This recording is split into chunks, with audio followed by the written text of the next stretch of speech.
రాష్ట్రంలో నిజంగా ఎంతటి దారుణమైన పరిస్థితులు ఉన్నాయంటే ప్రజలు తమ అభిప్రాయాలను కూడా స్వేచ్ఛగా చెప్పే పరిస్థితి కూడా ఈ రాష్ట్రంలో లేదు.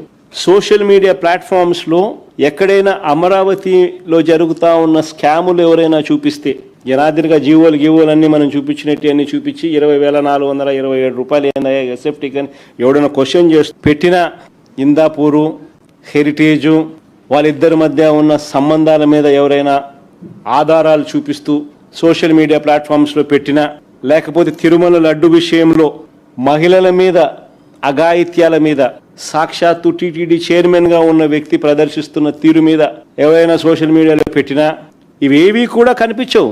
విచ్చలవిడిగా చంద్రబాబు నాయుడు గారు చేస్తూ ఉన్న మద్యం, గంజాయి, ఇసుక, మట్టి మాఫియా ఇటువంటి దోపిడీల పైన ఎవరైనా సోషల్ మీడియాలో పోస్ట్ చేసినా ఈ కంటెంట్ అంతా కూడా కనపడకుండా చేసేందుకు సాక్షాత్తుగా ఏం చేస్తూ ఉన్నారు తెలుసా? ఎక్కడా లేని విధంగా సోషల్ మీడియాని సెన్సార్ చేస్తూ ఉన్నారు. సోషల్ మీడియా పోస్టులపై చంద్రబాబు నాయుడు గారే తన కార్యకర్తలతో తప్పుడు కేసులు పెట్టిస్తూ ఉన్నారు. కుప్పంలో పోయి కేసులు పెట్టిస్తాడు, తప్పుడు కేసు.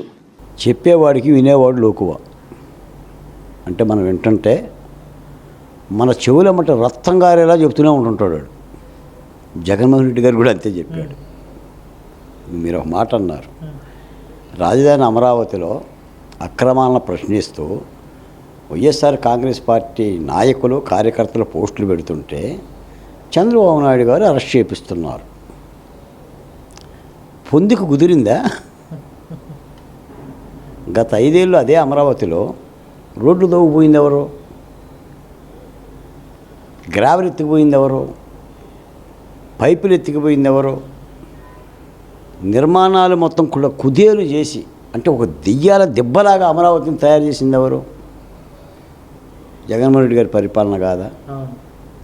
ఏం పోస్టులు పెడతావు నువ్వు? ఏ అక్రమాల గురించి పెడతావు చెప్పండి. అవునండి, నేను చెప్తున్నా, అమరావతికి ఎంతైనా ఖర్చు పెడతాం. పెట్టకూడదా? ఏంటి? అమరావతిని అద్భుతంగా కట్టకూడదా? మీకు పుట్టపర్తిలో ఆయుధ కర్మాగారం పెడుతుంది కేంద్ర ప్రభుత్వ సహాయంతో. ఆయుధ కర్మాగారం రాయలసీమలో. ఉత్తరాంధ్రలో 1,50,000 కోట్లతో గూగుల్ డేటా సెంటర్ పెడుతుంది. మరి రాజధాని అమరావతి కట్టకూడదండి? 50,000 కోట్ల రూపాయలతో పనులు జరుగుతుంది ప్రజెంట్గా. సిఆర్డీఏ పూర్తయింది కదా, కలెక్టర్ కార్యాలయాలు జరిగినాయి కదా, ఎమ్మెల్యేల భవనాలు పూర్తయినాయి కదా, ఎమ్మెల్సీ భవనాలు పూర్తయినాయి కదా, జడ్జీల భవనాలు పూర్తయినాయి కదా. సీడ్ యాక్సెస్ రోడ్డు ఎంత రంగరంగ వైభవంగా ఉంది. భాగ్యనగరంలో ఎత్తున్నట్టుగా లేదా? గత 5 ఏళ్ళు జగన్మోహన్ రెడ్డి గారు శ్మశానాల దెబ్బ మీద కూర్చొని రాక్షసుడి కనుక శవం మీద కూర్చొని పరిపాలన చేసినట్టుగా చేసిన పరిపాలనే కదా. ఇంకేం మాట్లాడతారండి? అందుకని అమరావతి గురించి అసలు ఆయన ఎట్లా మాట్లాడతాడు సార్? ఆయన మావిగాని రాష్ట్రం. మావిగాని అంటే మావి గన్సు అని, అంటే మా దగ్గర తుపాకులు ఉన్నాయి అంటున్నాడు. అంతే కదా. మరి మావే గన్స్ అని కదా మావిగాని అంటే. ఆయనే చెప్పాడు కదా. కాబట్టి చంద్రబాబు నాయుడు గారు అది క్రిమినల్ పార్టీ అంటున్నాడు, అది గన్స్ కల్చరల్ అంటున్నాడు. నేను బాధితుని అంటుండో మరి పాల్గొండ ఏంటి? గత 5 ఏళ్ల పరిపాలనలో మీరు కానీ నేను కానీ బాధితులమా బలవంతులమా? చంద్రబాబు నాయుడు గారు బాధితులే కదా. 53 రోజులు జైల్లో ఉన్నాడు. లోకేష్ బాధితులే కదా, పవన్ కళ్యాణ్ బాధితులే కదా. అసలు రాష్ట్రమే బాధిత వర్గం కదా నీ పరిపాలనలో. కాబట్టి ఆయన చెప్తూనే ఉంటుంటాడు, మనం వింటున్నాం కాబట్టి. చెవుల్లో పువ్వులు పెడతారు, బంతి పువ్వులు పెడతారు, కారిఫే పెడతారు, నెత్తురు గారిలో చెప్తారు. వెరసి ప్రజలకు సత్యం తెలుసు. కాకపోతే ఒక రాజకీయ పార్టీ ఉంది కాబట్టి, ప్రజాస్వామ్యం కాబట్టి, దాన్ని ఎన్నికల కమిషన్ నిషేధించలేదు కాబట్టి, అసలు కోర్టులు పిలుస్తున్న సందర్భం కూడా లేదు కదా సార్. న్యాయస్థానాలు దాదాపు రఘురామకృష్ణరాజు గారి మాటల్లో చెప్పాలంటే దాదాపు ఒక 4,000 వాయిదాలు ఎగ్గొట్టిండండి. ఎగ్గొట్టిండు కదా సార్. 7 ఈడీ కేసులు, 11 సిబిఐ కేసులు. మరి మీరు ఎగ్గొడతారా? మీ మీద ఒక 420 పెట్టే కూడా కోర్టు బాగుండి ఉండగలరండి మీరు? మరి అన్నకి ఎవరా? జగన్ అన్నకే. అందుకని కాబట్టి ఆయనకి చెల్లుబాటు అవుతుంది రాజకీయ పార్టీ. ఏ ప్రచారం చేసినా కూడా ప్రజలు నమ్ముతారని నేను అనుకుంటున్నాడు. కాబట్టి ఇదంతా కూడా ఉపన్యాసాల బలం. ఇప్పుడు ఎక్కడున్నారు జగన్ గారు?